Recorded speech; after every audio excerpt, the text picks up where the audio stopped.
یہ لال دبانا کیا؟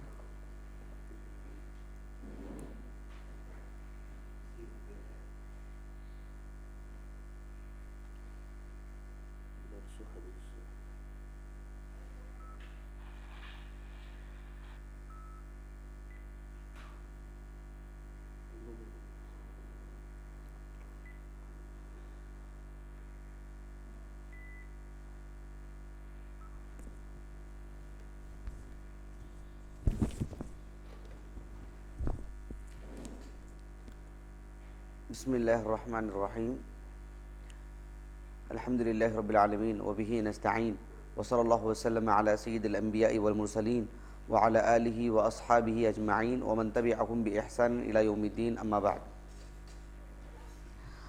آج کا جو درس ہے اس کو سمجھنے کے لیے پہلے یہ جاننا ضروری ہے کہ اصل جو قاعدہ ہمارا چل رہا ہے، الاصل فی الامر الوجوب، یہی تو قاعدہ چل رہا ہم لوگوں کا اصل قاعدہ بنیادی طور پر، الاصل فی الامر الوجوب، یعنی عربی زبان میں جب کوئی امر کا صیغہ آتا ہے، افعل، اسمع، تو اس کا بنیادی معنی کیا ہوگا؟ اصل ہم وہی معنی لیں گے۔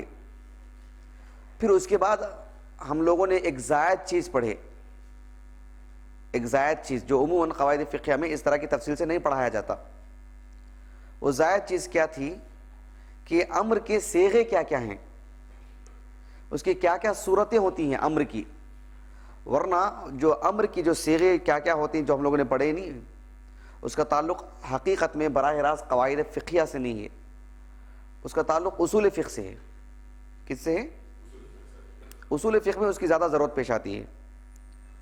لیکن یہاں ہم لوگ کیوں پڑھے؟ وہ یہ جاننے کے لیے کہ الاصل فی الامر الوجوب ہے، تو پھر یعنی امر کے پھر صیغے کیا کیا ہوتے ہیں، کیا کیا شکلیں ہیں اس کی، تاکہ یہ ہم کو معلوم ہو کہ یہ ایک امر کا صیغہ ہے، یہ بھی امر کی ایک قسم ہے، یہ بھی ایک صورت ہے اس کی، یہ بھی ایک اسلوب ہے اس کا، یہ جاننے کے لیے۔ یہاں تک بات واضح ہو گئی آپ کو؟ جی، اس کو آپ اسی حد تک رکھیے، اس کو قواعد فقہیہ سے براہ راست اس کا تعلق نہیں، یہ آپ کے ذہنوں میں ہونا۔ اچھا، دوسری بات قواعد فقہیہ سے جو تعلق ہے اس کا وہ بات بتلا رہا ہوں۔ الاصل فی الامر الوجوب، یہ قواعد فقہیہ کا ایک بنیادی قاعدہ ہے۔ وہ یہ ہے کہ اصل امر میں اصل یہ ہے کہ وجوب، لیکن کچھ چیزیں ایسی ہوتی ہیں، کچھ قرائن ایسے ہیں، کچھ ایسے دلائل آ جاتے ہیں جو اس کے وجوب کو ختم کر دیتی ہیں، لیکن صیغہ کس کا رہتا ہے؟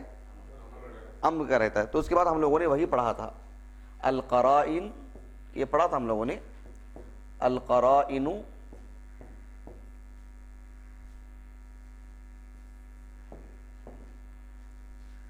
التی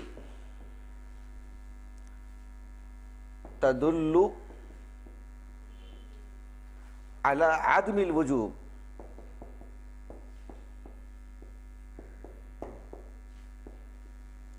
اس کا مطلب یہ ہے کہ القرائن نے وہ کون سے قرائن ہیں، وہ کس طرح کے اشارات ہیں، وہ کون سی چیزیں ہیں القرائن۔ کچھ قرائن ایسے ہیں جو اس بات پر دلالت کرتی ہیں کہ یہاں امر کا صیغہ ہونے کے باوجود بھی وجوب والی بات نہیں ہے۔ صیغہ کون سا ہوتا ہے؟ امر کا ہی، لیکن معنی اس کے اندر وجوب والا نہیں ہوگا، نہیں، کوئی بھی شکل ہو سکتی ہے اس کی، مستحب یا مندوب جو بھی بات ہے اس میں، لیکن وجوب کا معنی ختم، وجوب کا معنی تو نہیں رہے گا۔ بات اچھی طرح واضح ہو گئی؟ جی، اب وہ کون کون سے قرائن ہیں اس میں ہم لوگوں نے دو پڑھے تھے، معلوم ہو نا آپ کو کیسے کیسے نیچے جا رہے ہیں ہم لوگ؟ جی، دو پڑھے تھے ہم لوگ، آج انشاءاللہ اس کے بعد کے 3 4 5 بقیہ پڑھ لیں گے آج انشاءاللہ۔ دو میں سے پہلا ہم لوگوں نے پڑھا تھا الامر، ہاں جی ماشاءاللہ، الامر بعد الحظر،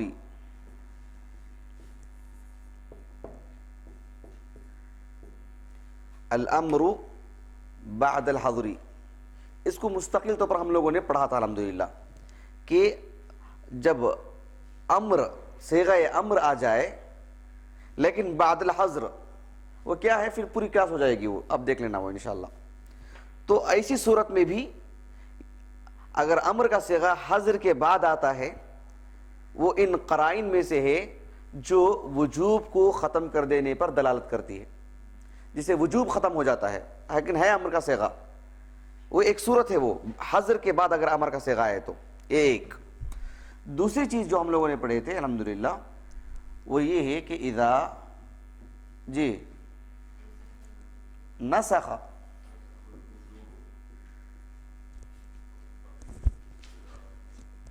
اذا نسخ الوجوب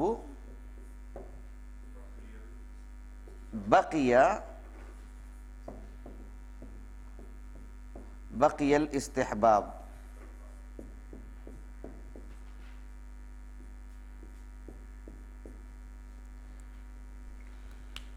پہلے وجوب کا معاملہ تھا، کوئی چیز ایسا کرنا ہی صیغہ امر، لیکن وجوب والی جو بات ہے وہ اگر ختم ہو جائے، ختم کس معنی میں، منسوخ ہو جائے، پھر بھی وہ شریعت میں حکم باقی ہی ہے، تو امر کا صیغہ ہونے کے باوجود بھی وہ کس پر دلالت کرے گا، استحباب پر، وجوب پر نہیں. وہ پوری کلاس سنیں گے تو آپ انشاءاللہ، کیونکہ اس طرح کی مثالیں آپ کو بہت ملیں گی شریعت میں، لیکن وہاں صیغہ امر ہے، آپ بولیں گے نہیں یہاں وجوب کا معنی نہیں ہے، تو کس بیس پر، کس بنیاد پر، یہ اس کا قاعدہ ہے. تو دلائل بہت ہوں گے، مسائل بہت ہوں گے، لیکن یہ بنیادی قاعدہ پورے مسائل کے لیے ایک دلیل بن جاتی. وہ اس میں سے دو چیزیں ہم لوگوں نے پڑھا تھا. آج انشاءاللہ ایک تیسرا قاعدہ پڑھیں گے.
بول کر لکھنا، صرف دیکھ کر نہیں اتارنا، یہ ہمیشہ کا اصول یہ.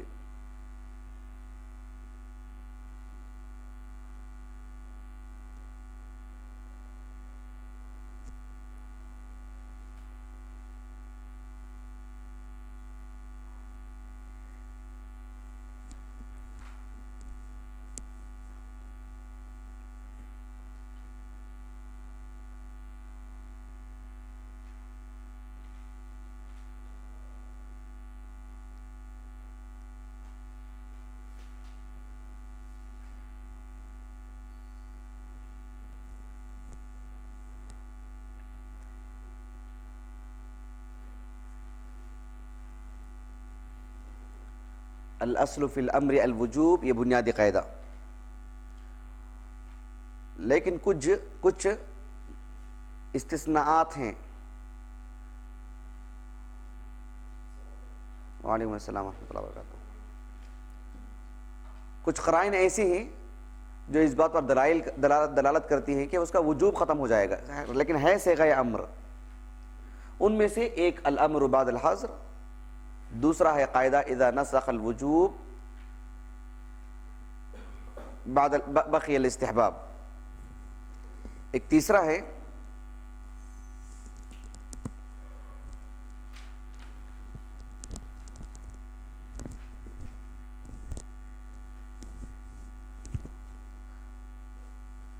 لکھوں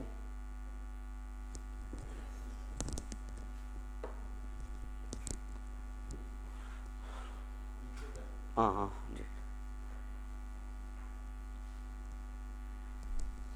جی تیسرا قاعدہ ہے، یعنی یہ ایک دو اور تیسرا قاعدہ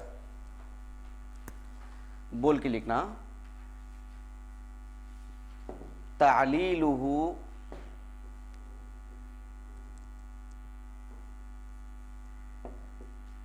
بما يدل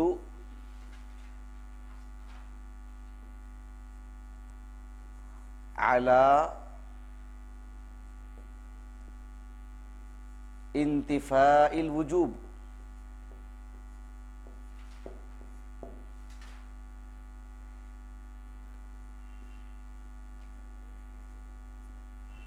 تعلیلہ، جملہ بڑا ہے، بات چھوٹی ہے، بہت آسان ہے. تعلیلہ بما يدل على انتفاء الوجوب. تعلیلہ بما يدل على انتفاء الوجوب.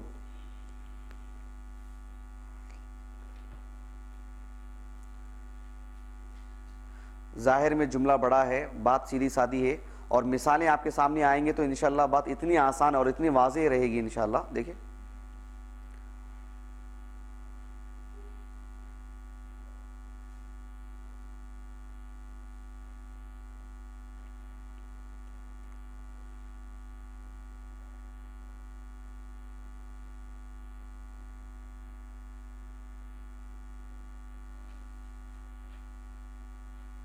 بول کر مت لکھو، ہاں صرف دیکھ کر اتارنا. آواز نہیں آنا، بول کے مت لکھیے. ہاں نمبر 3.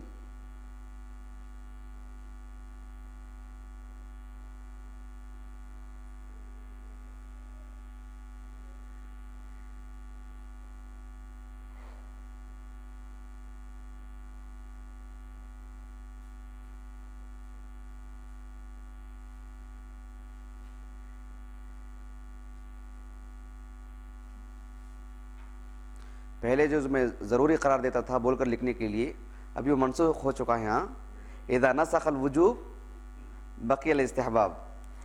ابھی میں بولوں گا تو کیا ہے، مستحب ہے، ہاں کوئی ضروری نہیں ہے بول کر لکھنا. ہاں بتلا رہا ہوں، لکھ لیجیے. ہو گیا سب کا؟ زہیر بھائی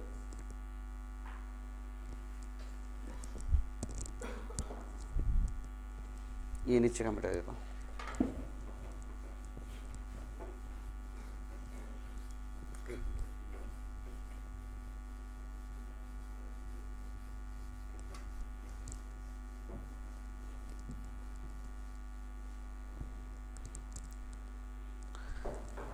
اس کا معنی مفہوم جانیے. تعلیل، تعلیل کے معنی آتے ہیں علت بتلانا، سبب بتلانا، وجہ بتلانا. اسے بول رہے نہیں ایسا مت کرو، کیوں اس میں ایسا ہے،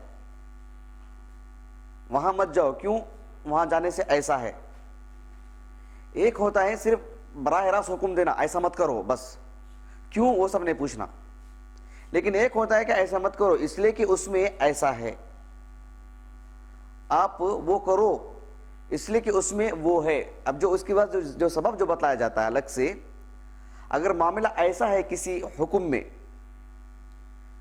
شریعت میں ایسا کوئی حکم آ رہا ہے شریعت میں جس میں امر کا صیغہ ہے اور کرنے کا حکم دیا جا رہا ہے، لیکن ساتھ میں اس کی وجہ بھی بتلائی جا رہی ہے، تو ایسی صورت میں اس پر عمل کرنا عین واجب نہیں ہے، بلکہ وہ یعنی اس کے وجوب کو ختم کر دینے والی چیز ہے. ایک مستحب عمل رہے گا، وہ ایک مباح رہے گا، مستحب یا اس کے بھی نیچے مباح، ایسا کوئی بھی معاملہ ہو سکتا ہے. کس صورت میں بتلا رہا ہوں؟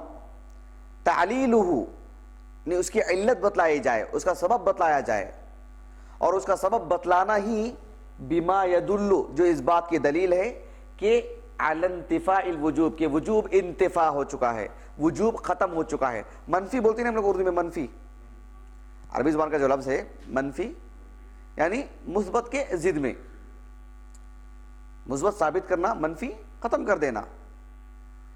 تو انتفاء الوجوب، وجوب کا ختم ہو جانا. کیسے معلوم ہوگا کہ یہاں وجوب ختم ہو چکا ہے؟ تعلیلہ، اس کی تعلیل کی وجہ سے، وجہ بتلانے کی وجہ سے. آپ ایسا کرو، امر کا صیغہ ہے، جو وجوب پر دلالت کرتا ہے، لیکن اس کی تعلیل آگے پیش کرنے کی وجہ سے انتفاء الوجوب، وجوب ختم ہو جاتا ہے۔ میرے انداز بات واضح ہو رہی ہے نا جی؟ ہاں مثالیں دیتا ہوں، مثالوں کے بغیر بات ہی نہیں بنے گی، مثالوں کے ذریعے ہی قاعدہ بنتا ہے۔ قواعد فقہیہ میں شریعت کی مختلف مثالوں کو رکھ کر کے ہی قاعدہ بنایا جاتا ہے۔ قواعد فقہیہ کا فائدہ ہی یہی، اگر مثال کے طور پر میں اس قاعدے کو سمجھانے کے لیے 3 مثالیں دوں شریعت کی، آپ اس قاعدے کو سمجھانے کے لیے لوگوں کو 3 مثالیں دینے کی ضرورت نہیں۔ ایسا کچھ معاملہ درپیش آ گیا، یہ قاعدہ اپنے آپ میں کفایت کر جاتا ہے۔ قاعدہ بول دیں گے تو یہ قاعدہ کس بنیاد پر آپ نے بنائے، تب آپ کو دلائل دینے پڑیں گے، ورنہ یہ قاعدہ قرآن مجید کی آیت اور حدیث کی طرح وہ وزن ہے اس کے اندر۔ پورے آیتیں پورے حدیثیں جو اس قاعدے کی دلائل ہیں وہ سنانے کی ضرورت نہیں، قاعدہ خود کافی ہے۔ الیقین لا یزول بالشک، وہ بولنے کے لیے پورے دلائل سنانا کیا؟ لیکن جب پوچھا جائے کہ اس قاعدے کی دلائل کیا ہیں، کس بنیاد پر وہ قاعدہ بنایا گیا ہے، تب وہ دلائل پیش کرنے پڑیں گے۔ ہر ایک کا معاملہ ایسا ہی ہے قواعد فقہیہ میں۔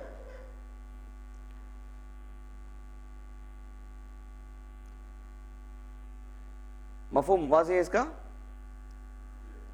بات واضح ہوئی نہیں؟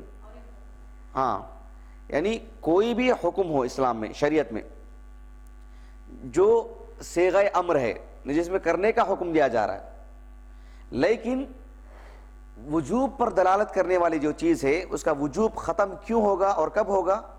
جب شریعت میں ساتھ میں اس کی وجہ بھی بتلائی جائے۔ میں مثالیں دوں گا انشاءاللہ بھی۔ کوئی بات ایسی آ جائے کہ بھئی آپ ایسا کرو، شریعت میں ایسا معاملہ آ گیا، وجوب پر دلالت کرتا ہے، لیکن اس کا وجوب ختم کیسے ہوا وہاں پر، اس کی وجہ بتلانے کے لیے، یعنی بس وہ علت، اس کا سبب بتلانے کی وجہ سے اس کے اندر وجوب والی جو بات ہے وہ ختم ہو جاتی ہے۔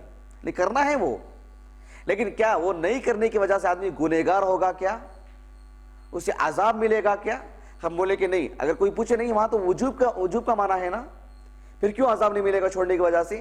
اس لیے کہ وہ وجوب نہیں ہے۔ اس کی دلیل کیا؟ اس کی تعلیل، سبب بھی بتایا گیا ساتھ میں۔ سمجھ میں آئی بات آپ کو؟ اچھا چلیے اس کی چند مثالیں ہم لوگ پڑھتے ہیں انشاءاللہ۔ صحیح بخاری میں ایک حدیث ہے، کتاب بدء الخلق،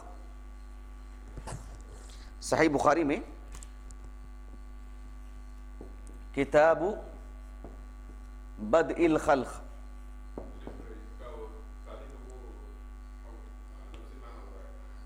اس کی تعلیل کی جائے، اس کا سبب بتلایا جائے، اس کی وجہ بتلائی جائے، اس کی ریزن کی طرف بھی رہنمائی کی جائے کہ ایسا کیوں دیا جا رہا ہے حکم، ایسا کرو، اس کے پیچھے کیا بات ہے، اس لیے کہ اس میں ایسا معاملہ ہے، اس کی وجہ بتلائی جائے۔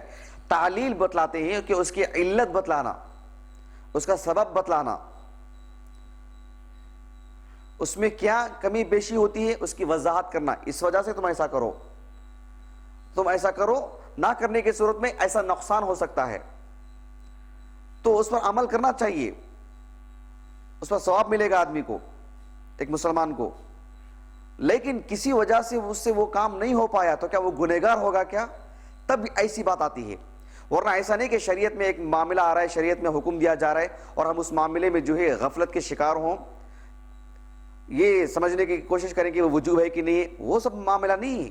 شریعت کی کوئی بات آتی ہے تو عمل کرنا چاہیے، لیکن کیا یہاں وجوب کی بات ہے کیا کہ اگر کوئی آدمی عمل نہیں کرتا ہے تو گنہگار ہو جائے گا؟ کیا اسے سزا ملے گی کہ وہ اللہ کی ایک واجبی امر کو چھوڑ دے رہا ہے؟ وہ تب ہم بولیں گے یہاں پر وہ گناہ والی بات نہیں آئے گی، کیونکہ یہاں وجوب کا معنی نہیں بنتا ہے، اس لیے کہ یہاں ساتھ میں تعلیل موجود ہے۔ بات واضح ہو گیا آپ کو؟ ہاں، کتاب بدء الخلق، الخلق کائنات کیسے شروع ہوئی، پہلے زمین و آسمان کا معاملہ کیسے تھا، پہلے عرش کہاں تھا، وہ سب پوری تفصیلات ہیں اس کے اندر۔ پھر اللہ تعالیٰ نے فرشتوں کو بنایا، جنوں شیاطین کو، وہ سب پوری تفصیلات اس کتاب کے اندر موجود ہیں۔ اس کا حدیث نمبر ہے 3295، 3295 اس حدیث کا نمبر ہے۔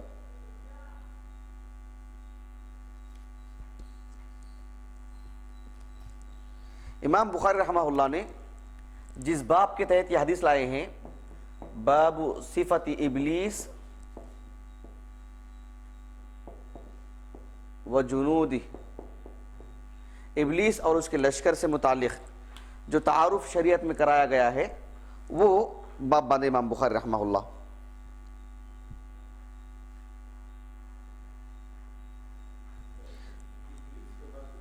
باب صفت ابلیس و جنودہ، جنود،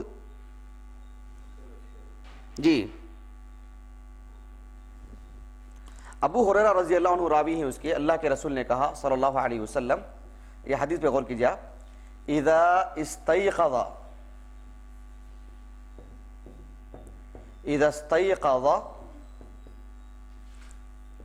من منامه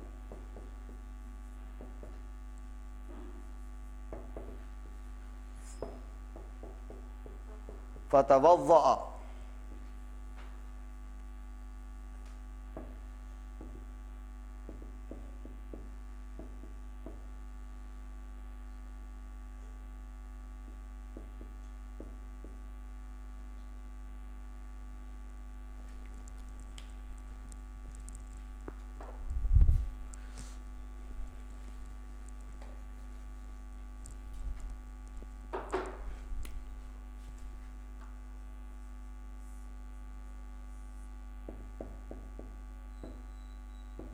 فلیستنثر،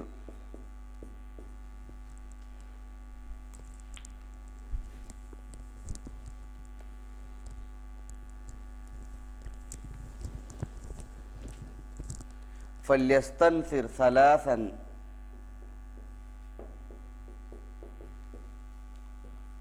فإن الشیطان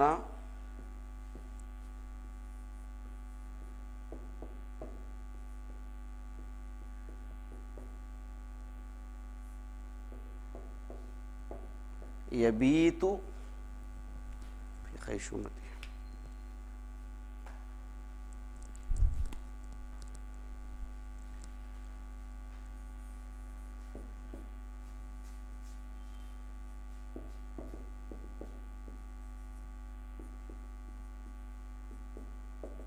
علی خیشومہ،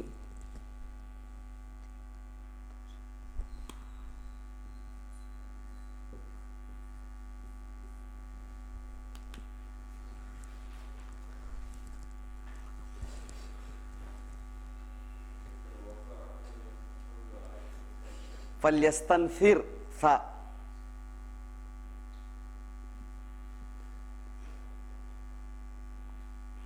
فلیستنثر،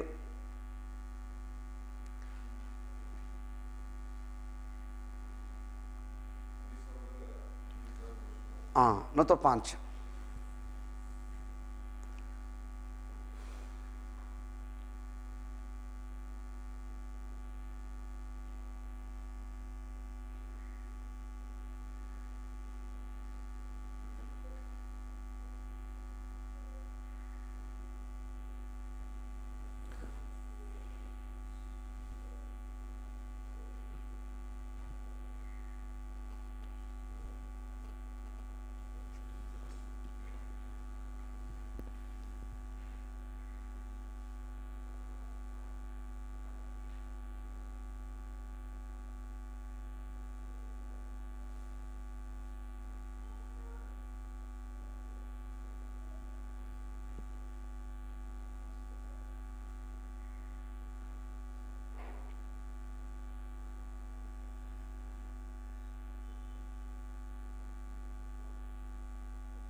یبیتو، بات یبیتو، رات گزارنا،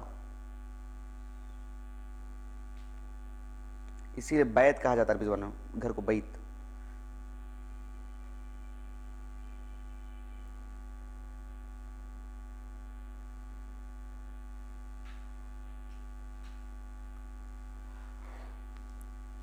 اذا استيقظ احدكم اذا استيقظ من منامه فتوضأ فليستنثر.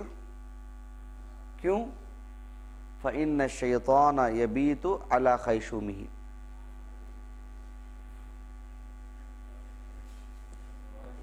یہ بتلا رہا ہوں.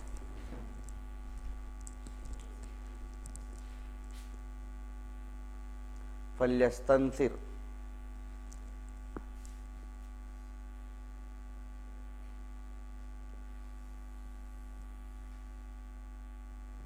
ایک یہ فَلْيَسْتَنْثِرْ اور دوسرا یہ. اس کو آپ مارک بھی کر لے سکتے.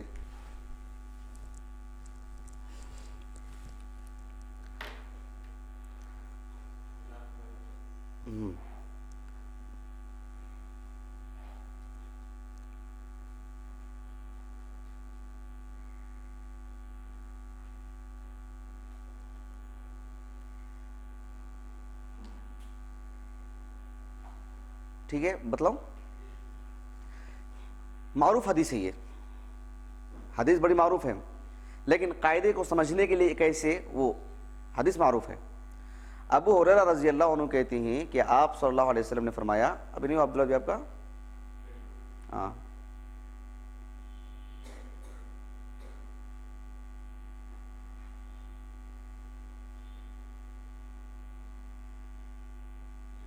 جی.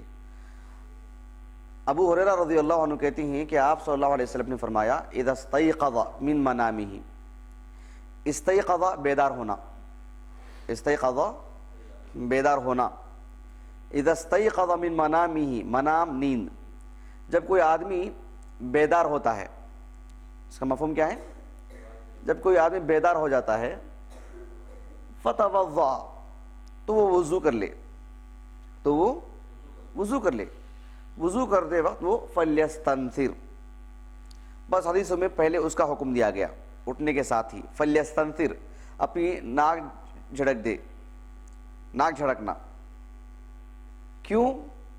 اب فلیستنثر حکم ہے نا، وہ امر کا صیغہ ہے نا.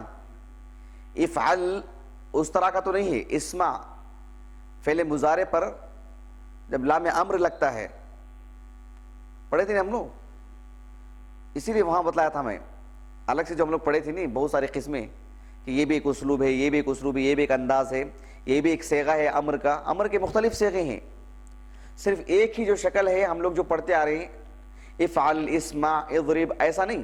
اس کی بہت سارے شکلیں ہیں. اس میں سے ایک یہ بھی ہے کہ ہے تو فعل مضارع، لیکن اس پر لام داخل ہوتا ہے، اسے لام امر بولتے ہیں، اسے کسرہ ملتا ہے، اسے کسرہ ملتا ہے. کیا ملتا ہے؟ ہاں. تو فا اس سے پہلے آنے کی وجہ سے وہ لام ساکن ہو گیا ہے وہ، ورنہ لیستنثر ہے وہ. کیا ہے؟ لیستنثر. اس کے معنی آتے ہیں کہ چاہیے کہ اس کو اپنی ناک جھڑکے. ناک جھڑکنے کا حکم دیا اللہ کے رسول نے صلی اللہ علیہ وسلم. تو وہ فعل امر ہے، وہ صیغہ امر ہے. اور امر کس بات پر دلالت کرتا ہے؟ اصل میں وجوب. تو ایک واجبی امر ہو گیا وہ ہر مسلمان کے لیے، یعنی اللہ کے رسول کا حکم ہے وہ صلی اللہ علیہ وسلم، اور ایک مسلمان کو بجا لانا ہے. جیسے قرآن نے کہا اقیم الصلاۃ، نماز قائم کرو، ایک مسلمان کو بجا لانا ہے وہ، بالکل ویسے ہی حکم ہے وہ بھی ایک. لیکن صیغہ امر ہونے کے باوجود بھی اس کا وجوب ختم ہو جا رہا ہے. انتفاء الوجوب، وجوب کا انتفاع ہونا، وجوب کا ختم ہو جانا. کس طرح سے وجوب یہاں پر ختم ہو رہا ہے؟ تعلیلہ، اس کی تعلیل، اس کی وجہ بھی جو بتلائی جا رہی ہے، بما یدل، اس کی تعلیل اس بات کی دلیل ہے. تعلیلہ، اس کی تعلیل، اس کا سبب بتلانا. بما یدل، جو اس بات کی دلیل ہے کہ علی انتفاء الوجوب، وجوب منتفی ہو چکا ہے، وجوب منتفی ہو چکا ہے، یعنی وجوب ختم ہو چکا ہے. کس بنیاد پر؟ تعلیلہ، اس کی تعلیل کی وجہ سے. اب دیکھیے اللہ کے رسول نے کہا صلی اللہ علیہ وسلم حکم دیا فلیستنثر، اس کو استنثار کر لینا چاہیے، ناک جھڑک لینا چاہیے. یہ تو فعل امر ہوا، وہ بھی ایک صیغہ امر ہے. لیکن تعلیل دیکھیے 3 مرتبہ کا جو حکم دیا آپ نے، فَإِنَّ الشَّيْطَانَ يَبِيتُ عَلَى خَيْشُومِهِ، ناک کے اوپر کی جو ہڈی جو ہوتی ہے اس کو بولتے ہیں خیشوم. اس لیے کہ شیطان انسان کے خیشوم میں رات بسر کرتا ہے. اس وجہ سے جب وہ بیدار ہو اِذَا اسْتَيْقَظَ مِن مَنَامِهِ فَلْيَسْتَنثِرْ، اس کو چاہیے کہ استنثار کر لے، وہ اپنی ناک جھڑک لے. کیوں؟ فَإِنَّ الشَّيْطَانَ يَبِيتُ عَلَى خَيْشُومِهِ، شیطان انسان کی خیشوم میں رات بسر کرتا ہے، رات گزارتا ہے. یہ علت جو بتلائے آپ، سبب جو بتلائے. اب کوئی مسلمان رات میں بیدار ہوا فجر کے لیے اور اپنی ناک نہیں جھڑکا اس نے، تو کیا وہ گنہگار ہوگا؟ بات یہیں پر ہے، سمجھ رہے ہیں نا، بس اس حد تک سمجھانے کے لیے. ورنہ یہ نہیں کہ آپ کرنا چاہیں تو کریں، نہ چاہیں تو نہ کریں، وہ فرض ہی نہیں ہے، وہ واجب نہیں ہے، وہ بول کر کے مسئلے کو ہلکا کرنا نہیں ہے. میری بات سمجھ رہے ہیں؟ جیسے مثال کے طور پر ایک آدمی ابھی اٹھا، ابھی کوئی مسلمان ابھی گھر میں، اسے کیا کہا جائے گا کہ آپ ابھی فجر پڑھ لو. آپ بات تو یہی ہوگی نا. لیکن ایک مسلمان ابھی اٹھا ہو، لیکن وہ نماز نہیں پڑھ سکا، بھول گیا. وہ بولے گا کہ اگر اس سے جب یاد آ جائے گا اگر میں تو نماز نہیں پڑھا ہوں، کیا کہا جائے گا اسے؟ ابھی پڑھ لو. لیکن ویسے ہی ایک مسلمان رات میں اٹھا، اپنی ناک صاف نہیں کیا، اس نے وضو کیا اور آیا نماز پڑھ لیا اس نے، اور اسے ایسی اچانک یہ حدیث یاد آ گئی میں نہیں کیا تو ابھی ایسے کر لو ورنہ گنہگار ہو جاؤ گے. یہ کس بنیاد پر بول رہے ہیں؟ تعلیل. چونکہ وہ فعل امر ہے، صیغہ امر ہے، وجوب پر دلالت کرتا ہے، لیکن اس کا وجوب منتفی ہو چکا ہے، ختم ہو چکا ہے. وجوب والی بات نہیں، اس سے گناہ لازم نہیں آئے گا، اسے ایک پکڑ والی بات نہیں، اس کی قضا نہیں ہوگی وہاں پر. کیوں؟ اس لیے کہ بس ایک تعلیل، ایک علت سے جڑی ہوئی چیز ہے. وہ متوجہ ہو گیا آپ کو؟ جی یہ ایک مثال. یہ ایک اور مثال بھی پڑھیں گے انشاءاللہ.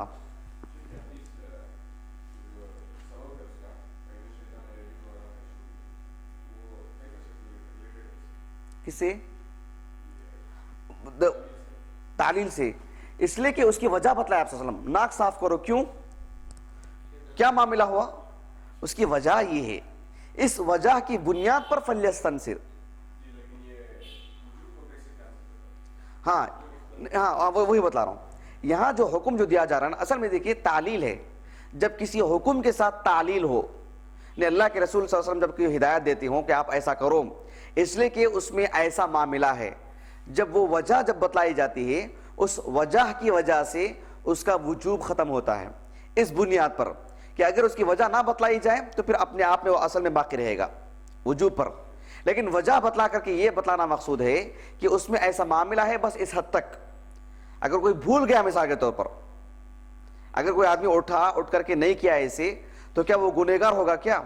تو اہل علم نے اب اس ایک حدیث کو نہیں، اب میں اور بھی حدیث بتلاؤں گا، اس میں دھیرے دھیرے آپ کو مسئلہ بالکل واضح ہو جائے گا. وہ اب ایک اور حدیث بتلاؤں گا انشاءاللہ. وہ حدیث پڑھنے کے بعد اور مسئلہ واضح ہو جائے گا، اور یہ حدیث بھی آپ کو بہتر انداز میں سمجھ میں آئے گی. یہی علت فَإِنَّ الشَّيْطَانَ يَبِيتُ عَلَى خَيْشُومِهِ، اس کا سبب یہ ہے.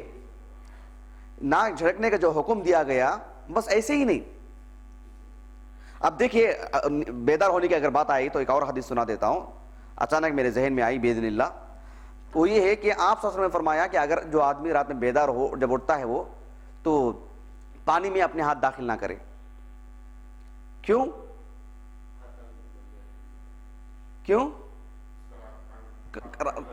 رات کہاں گزارا ہے اس کا ہاتھ نہیں معلوم، کیا گندگی لگی ہے، کیا معاملہ ہوا ہے.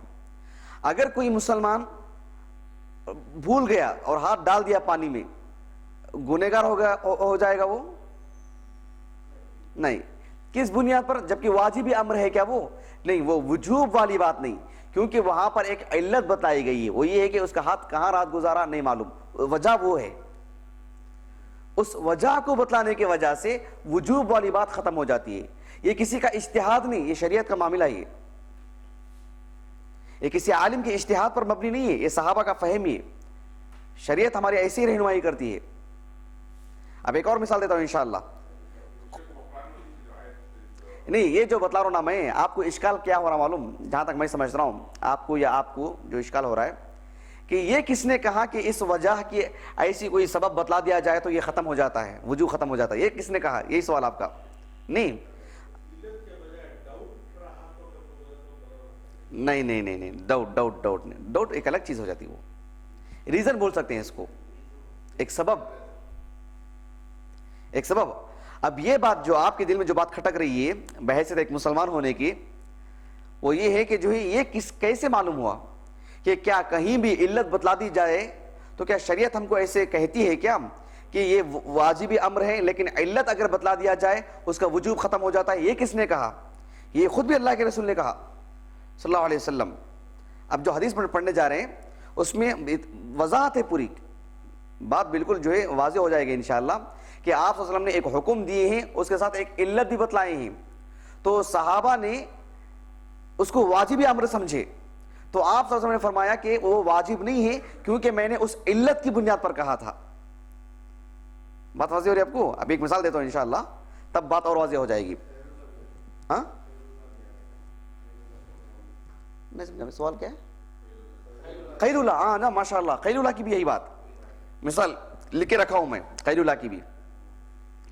امام طبرانی رحمہ اللہ کے المعجم الاوسط ہمارے پاس نہیں ہے، انشاءاللہ قریب میں پہنچ جائے گی، تو اس میں ایک حدیث ہے، حدیث انس رضی اللہ عنہ، اس میں بھی آپ صلی اللہ علیہ وسلم فرمایا کہ قیلو، وہ میں چاہ رہا تھا کہ صحیح مسلم کی وہ حدیث بتلا دوں جس میں خود اللہ کے رسول نے علت بتلائے ہیں صلی اللہ علیہ وسلم، انشاءاللہ پڑھ لیں گے انشاءاللہ۔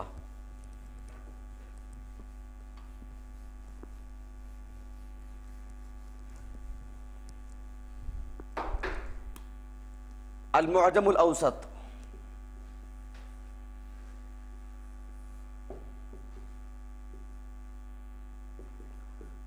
امام طبرانی رحمہ اللہ کی حدیث کی بہت ساری کتابیں ہیں جو انہوں نے لکھی ہیں، 360 ہجری ان کا سن وفات ہے۔ المعجم الاوسط، المعجم الکبیر، المعجم الاوسط، المعجم الصغیر، بہت ساری حدیث کی کتابیں ہیں، اور ہماری محرومی یہ ہے کہ فی الحال ہماری مسجد میں ان کی کوئی تصنیف کردہ کوئی کتاب ہمارے پاس نہیں ہے امام طبرانی رحمہ اللہ کی۔ ہاں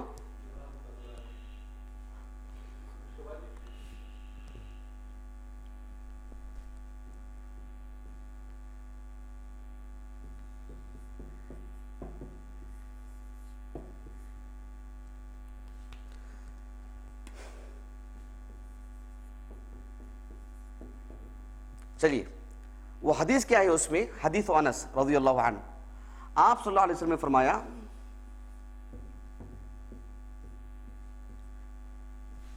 قیلو، کیا ہے؟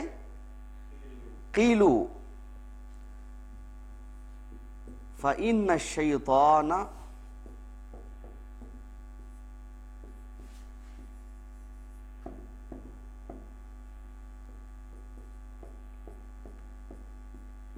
لا تقیلو، یہ اس حدیث کو لکھوانے کے لیے اس لیے میں پیچھے ہٹ رہا تھا کہ اس حدیث کے سلسلے میں صحت اور ضعف کے بارے میں علماء میں اختلاف ہے، مجھے معتبر اور تفصیلی تحقیق کہیں نہیں مل سکی اس کی مجھے، اور اس کی اصل سند پر میں نظر ابھی اچھے سے نہیں ڈال سکا میں کہ آخری درجے تک پہنچ کر کے کوئی بات کہہ سکے کہ نہیں یہ واقعتاً صحیح ہے یا واقعتاً ضعیف ہے۔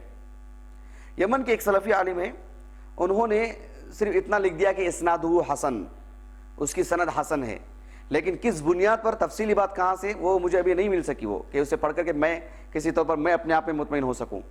اس وجہ سے روایت تو لکھ رکھا ہوں میں، موجود ہے اس کی پوری تفصیل کے ساتھ، اس کے حوالے کے ساتھ سب لکھ کر کے رکھا ہوں میں، المعجم الاوسط للامام الطبرانی، جلد نمبر 1 صفحہ نمبر 13 حدیث نمبر 28 پورا لکھ کر رکھا ہوں، لیکن وہی کہ اس کے صحت اور ضعف کے بارے میں مجھے اطمینان نہیں ہے، مجھے تفصیلی معلومات میرے پاس نہیں ہے کہ کسی بنیاد پر میں اسے اللہ کے رسول کا قول بتلا سکوں صلی اللہ علیہ وسلم، اتنی جرأت نہیں ہو پا رہی ہے۔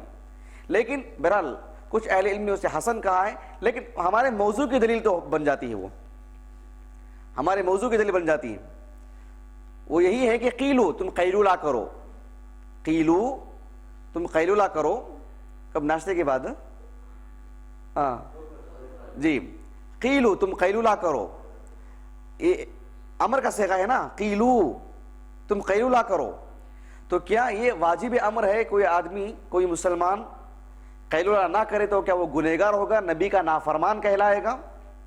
تو یہاں یہی بات کہی جائے گی ایسی صورت میں نہیں، وہ واجب امر نہیں ہے۔ وجہ کیا ہے؟ اس لیے کہ وہ امر کا صیغہ ہے ضرور، لیکن آپ کا یہ حکم تعلیل کے ساتھ ہے۔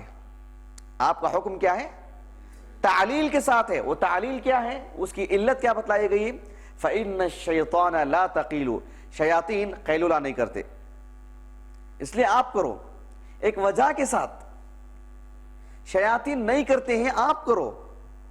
کوئی مسلمان نہیں کرتا ہے تو وہ نبی کا نافرمان اور وہ گناہ لازم آئے گا اور اس کے حق میں ایک گناہ لکھا جائے گا؟ ایسا نہیں ہے معاملہ، کیونکہ وہ واجبی امر نہیں ہے۔ یہ کہاں سے معلوم ہوا؟ تعلیل کی وجہ سے۔ اب تعلیل کی وجہ سے کوئی حکم واجبی طور پر ختم ہو جاتا ہے، اس کا وجوب ختم ہو جاتا ہے، یہ خود نبی نے کہا، یہ صلی اللہ علیہ وسلم۔ وہ انشاءاللہ اب حدیث جو آگے آئے گی وہ پڑھیں گے ہم لوگ۔ بات بالکل اچھی طرح واضح ہو رہی؟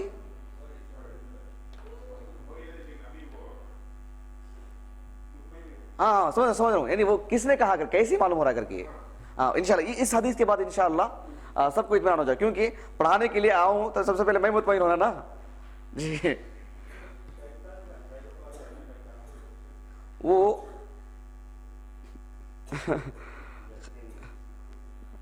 دوپہر کا کھانا کھا لینے کے بعد وہ گھومتا رہے گا، وہ ادھر ادھر قیلولہ نہیں کرے گا۔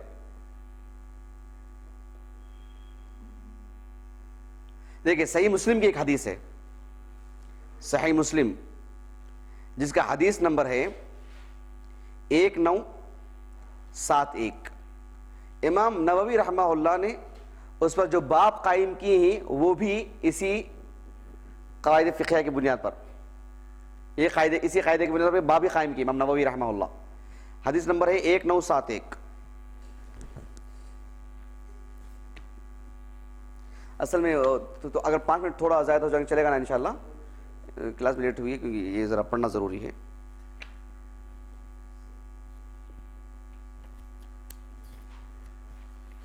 کتاب الاضاحی صحیح مسلم میں،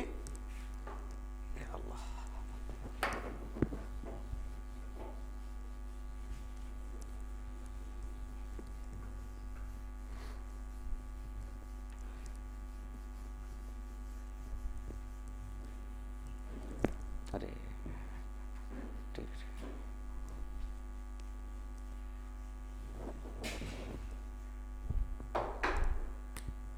صحیح مسلم کتاب الاضاحی، اور بالخصوص اس حدیث کو بطور مثال کے لانے کی وجہ بھی یہی تھی کہ ان دنوں یہ حدیث اچھے انداز میں سمجھ میں آئے گی انشاءاللہ جو ایام چل رہے ہیں۔ کتاب الاضاحی یعنی ہاں نہیں، قربانی سے متعلق، قربانی سے متعلق۔ اب دیکھیں امام مسلم رحمہ اللہ نے اپنی صحیح مسلم میں کتاب الاضاحی میں اس حدیث کو لے کر کیا ہے، اور آپ کو معلوم ہے نا صحیح مسلم میں ہر حدیث پر جو باب جو قائم کیا جاتا ہے وہ امام مسلم کی طرف سے نہیں، وہ کس کی طرف سے ہیں؟ نہیں، کئی علماء نے کی ہیں وہ، لیکن جو شہرت ملی، جو عام ہوئے ہیں، وہ کس کے؟ امام نووی رحمہ اللہ کے باب تبویبات۔ اب دیکھیں امام نووی رحمہ اللہ نے کیا باب قائم کیا، بڑا طویل باب قائم کیا انہوں نے۔ حدیث نمبر کیا بولا میں؟ ہاں جی جی جی،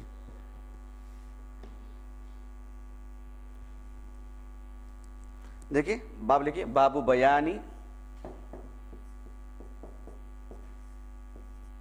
ما کان النہی۔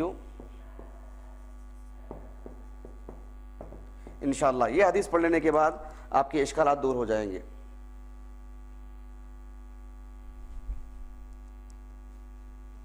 باب ما کان من النہی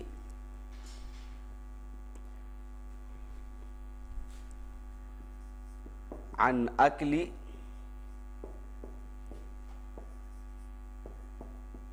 لحوم الاضاحی، عن اکل لحوم الاضاحی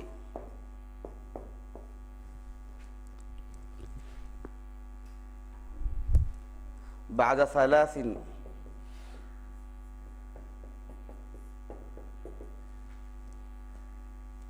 في أول الإسلام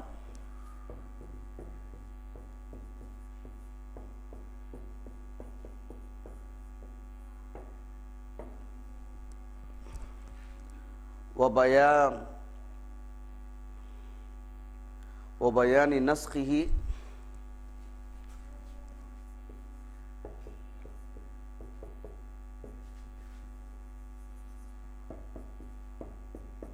وإباحته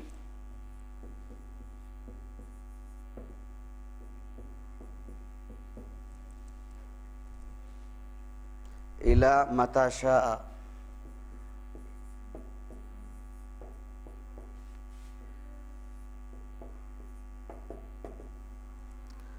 باب لکھنے کے لیے وقت ہو جا رہا ہے. ذرا مجھے بتلائیے کیا پڑھ لیں ہم لوگ حدیث یہ آج؟ ہاں، یہ دین کے معاملے میں کسی طرح کی کوئی یہ نہیں ہونا. کیسے کہتے ہیں؟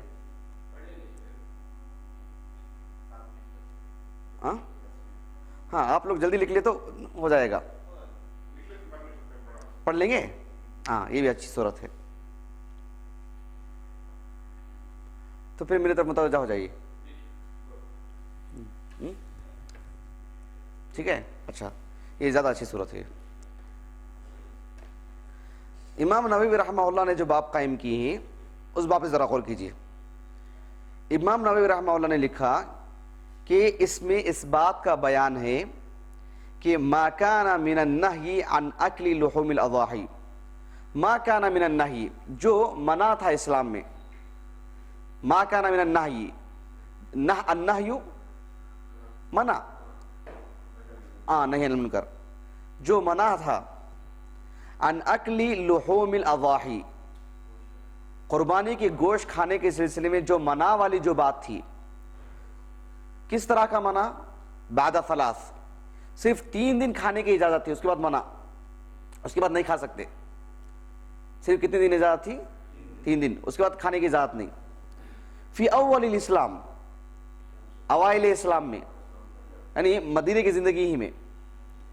وبیان نسخہ، پھر ساتھ میں اس کا بھی بیان کیا، ابھی وہ منسوخ ہو چکا ہے.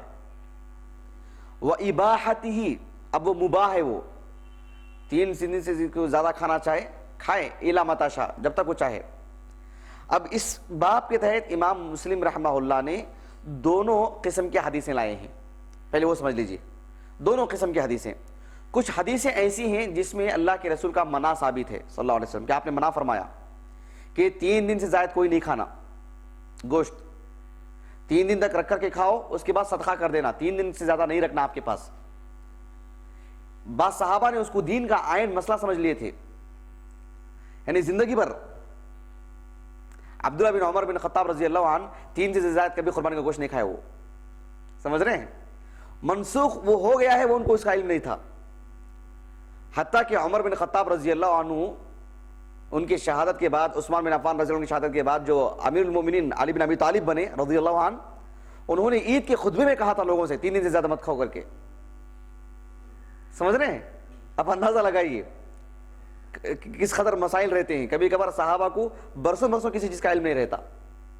ایک طرف حدیث معلوم رہتی ہے، دوسری طرف والی حدیث معلوم ہونے کے باوجود بھی وہ اس کے فہم میں کبھی ایک معاملے میں آ جاتے ہیں، کیونکہ وہ معصوم نہیں ہے، معصوم صرف اللہ کے رسول ہیں صلی اللہ علیہ وسلم.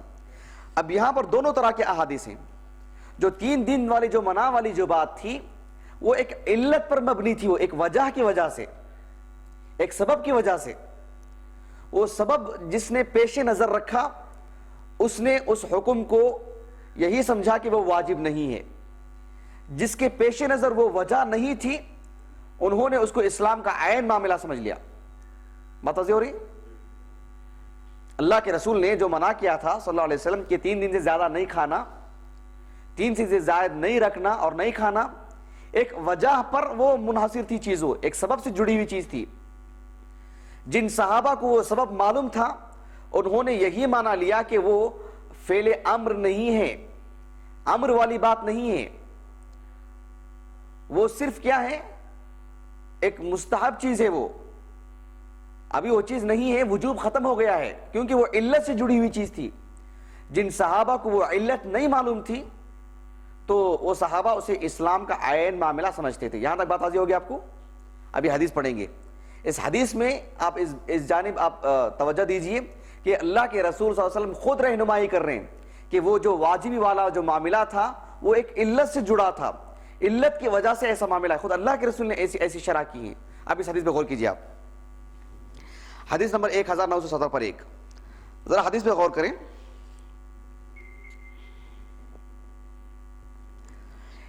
عبداللہ بن ابی بکر وہ کہتے ہیں کہ میں عبداللہ بن واقد ان کی زبانی سنا۔ ایک صاحب ہیں عبداللہ بن ابی بکر، انہوں نے اپنے استاذ کا نام لے کر کے کہا کہ عبداللہ بن واقد، ان کی زبانی میں نے سنا کہ اللہ کے رسول صلی اللہ علیہ وسلم نے 3 دن سے زائد قربانی کا گوشت کھانے سے منع فرمائے، یعنی ایام تشریق میں ہی کھا لینا، اس کے بعد نہیں۔ میں نے ان کی زبانی ایسی بات سنی۔ میں نے بعد میں کیا کیا، عمرہ بنت عبد الرحمن کے پاس گیا جو ام المؤمنین عائشہ رضی اللہ عنہا کی خاص تلامذہ میں سے ہیں۔ میں عمرہ بنت عبد الرحمن کے پاس گیا، میں جا کر کے ان کے سامنے ایسی بات کہا کہ دیکھو عبداللہ ابن واقد ہیں جو یہ کہتے ہیں کہ 3 دن سے زائد گوشت نہیں کھانا چاہیے، 3 دن سے زائد گوشت اپنے پاس نہیں رکھنا چاہیے۔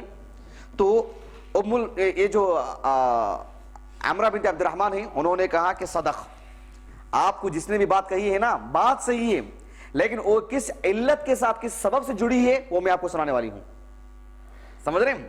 انہوں نے جو کہا کہ 3 دن سے زائد نہیں کھانا چاہیے، صدق، انہوں نے سچ کہا۔ سمعت عائشہ رضی اللہ عنہا تقول، میں نے ام المؤمنین عائشہ رضی اللہ عنہا سے سنا، کیا سنا کہ ام المؤمنین عائشہ نے کہا دف اہل ابیات من اہل البادیۃ حضرۃ الاضحیٰ یا حضرۃ الاضحیٰ، میں آپ کو اس کی وضاحت کر دیتا ہوں، ترجمہ وغیرہ سب۔ ام المؤمنین عائشہ رضی اللہ عنہ نے کہا کہ ایک مرتبہ ایسا ہوا کہ عید الاضحیٰ کی مناسبت تھی، قربانی کے دن تھے، کچھ قریے کے لوگ مدینے کو آئے اور بہت بدحال تھے، وہ بہت مفلس تھے، ان کے پاس کوئی معاملہ نہیں تھا کھانے پینے کا، اور جب وہ آئے غریبی کے حالت میں، وہ کون سے دن چل رہے تھے؟ عید الاضحیٰ کے، قربانی کے جانور تھے ہمارے پاس، قربانی کے دن چل رہے تھے، اس وقت یہ لوگ مدینے کو آئے اور بہت بدحال تھے، یہ کھانے پینے کا معاملہ ان کا بڑا ٹھیک نہیں تھا، بڑا مشکل والا تھا۔ اب اس کے بعد دیکھیے اللہ کے رسول صلی اللہ علیہ وسلم نے جب ان کی حالت کو دیکھا تو مسلمانوں سے خطاب کرتے ہوئے اللہ کے رسول نے کہا صلی اللہ علیہ وسلم ادخروا ثلاثا، ادخروا ثلاثا، یعنی گوشت صرف 3 دن تک اپنے پاس رکھنا، جمع کر کے اسٹاک رکھنا ہے، جمع کر کے رکھنا ہے، محفوظ رکھنا ہے صرف 3 دن تک۔ ثم تصدقوا بما بقی، پھر صدقہ کر دو، حکم دے رہے ہیں آپ، صرف 3 دن رکھنا۔ یہ پورے مجمع میں اس بات تھی، تو کچھ صحابہ کو اس کا علم تھا، بلکہ پورے صحابہ کو علم تھا کہ 3 دن ہی رکھنا چاہیے، 3 دن کے بعد نہیں۔ ثم تصدقوا بما بقی، پھر جتنا بھی باقی ہے سب صدقہ کر دو، ابھی کچھ معاملہ نہیں ہونا۔ یہاں تک بات واضح ہوگی؟ اب اس کے بعد دیکھیے فلما كان بعد ذلك، پھر 2-3 سالوں کے بعد، قالوا، صحابہ نے اللہ کے رسول سے کہا یا رسول اللہ ان الناس یتخذون الاسقیۃ من ضحایاہم، اے اللہ کے رسول لوگ، یعنی لوگ سے مراد صحابہ، مسلمان، اپنے جانوروں کے جو چمڑے جو اکھاڑتے تھے وہ اس کے ذریعے سے اپنے مشکیزیں بنا لیتے، لوٹے بنا لیتے، پانی پینے کے آلے بنا لیتے، اس کی چربی پگھلایا کرتے تھے۔ فقال رسول اللہ صلی اللہ علیہ وسلم، آپ صلی اللہ علیہ وسلم نے کہا کہ معاملہ اب کیوں کم ہو گیا ہے؟ پہلے معاملہ بہت تھا نا، اب کیا ہو گیا ایسا کہ کیوں معاملہ کم ہو گیا؟ کیوں چیز آج دکھائی نہیں دے رہی، کیوں نہیں بن پا رہی ہے جیسے پہلے ہوتا تھا؟ تو صحابہ نے کہا قالوا نہیت ان تؤکل لحوم الضحایا بعد 3، آپ نے 3 دن سے زائد کھانے سے منع کیے، صرف 3 دن کے اندر۔ تو اس وجہ سے جو قربانیاں جس ڈھنگ سے ہونا چاہیے تھی وہ نہیں ہو پا رہی، کہ گوشت جو ہے محفوظ نہیں رکھ پا رہے ہیں۔ اس وقت جو آپ نے حکم دیا تھا، کچھ کھیڑے پاڑے کے جو لوگ آئے تھے اپنے گوشت تقسیم کر دیا، آج گوشت نہیں رکھ پاتے ہم لوگ، کہاں رکھیں گے؟ اس لیے کم قربانیاں ہو رہی ہیں۔ پہلے قربانیاں بہت ہوتی تھی اور اس وقت بہت زیادہ ہو گئی تھی, ہم نے قربانی کا گوشت دے دیا ان لوگوں کو. آج صرف 3 دن تک کتنا کھائے گا آدمی, بقیہ گوشت ضائع ہو جائے گا, اس لیے قربانیاں کم ہو رہی ہیں. اس وجہ سے وہ مشکیزیں بھی نہیں بن پا رہے ہیں, چمڑے کم ہے نا. تو آپ صلی اللہ علیہ وسلم نے فرمایا انما کب لایا جاتا ہے, بات کو وہاں سکیڑنے کے لیے. انما نہیتکم من اجل الدافہ التی دفت, میں نے جو 3 دن سے زائد کھانے سے جو منع کیا, اسٹاک رکھنے سے جو منع کیا, وہ صرف اس سال کے لیے جب وہاں پر غریب لوگ آ گئے تھے, اس لیے میں نے ایسا حکم دیا. یعنی میرا حکم اس سبب سے جڑا ہوا ہے, میرا حکم اس سبب سے جڑا ہوا ہے. فَكُلُوا وَادَّخِرُوا وَتَصَدَّقُوا, اب ایسا نہیں اب کھاؤ, اب جمع بھی کر کے رکھو, اور اب جب تک تم چاہے کھاؤ. تو میں جو منع کیا تھا, میرا وہ جو حکم تھا, وہ بس مطلق حکم نہیں تھا, ایک سبب سے جڑا تھا. خود اللہ کے رسول کہہ رہے ہیں انما نہیتکم من اجل الدافہ, اس قافلے کی وجہ سے, یعنی اس سبب کی وجہ سے, ان کے آنے کی وجہ سے میں نے ایسے کہا. جب وہ نہیں ہے, وہ سبب نہیں ہے, تو پھر وہ حکم بھی نہیں ہے. تو میرا وہ جو حکم ہے ایک سبب سے جڑا ہوا ہے. یہ حدیث بالکل واضح ہے نا, کوئی خدشہ ہے, اطمینان سے جا سکتے ہیں انشاءاللہ. چلیے الحمدللہ. تو یہ ایک قاعدہ ہے تیسرا, ایک تیسرا قاعدہ ہے جو اس بات کی دلیل ہے کہ امر کا صیغہ ہونے کے باوجود بھی وجوب والی بات نہیں رہے گی. کیوں؟ اس لیے کہ آپ کا کوئی حکم, شریعت کا کوئی حکم اللہ کی طرف سے آتا ہے, نبی کی طرف سے آتا ہے, لیکن معلل ہے, تعلیل ایک سبب سے جڑا ہے, تو وجوب والی بات ختم ہو جاتی ہے. اچھی طرح بات واضح ہو گئی. ویسے ہی واقعہ پیش آئے تو پھر ایسے ہی اہل علم یہی کہا ہے, یہی کہتے ہیں اہل علم. امام نووی رحمہ اللہ نے بہت سارے علماء سے, میں وہاں رکھ دیا ہوں ان کی جو شرح ہے, انہوں نے کئی علماء سے, قاضی عیاض رحمہ اللہ ہیں, دیگر علماء سے انہوں نے نقل کیا کہ آج بھی اگر ایسا معاملہ آ جائے پھر 3 دن کے اندر کر کے غریبوں میں تقسیم کر دیا جائے, اگر ویسی وجہ آج بھی ہے تو. واللہ اعلم. جی مسئلہ واضح ہوا اچھے انداز میں. جی ٹھیک ہے, بات کو ختم کر دیں, لکھ لیجیے آپ لوگ.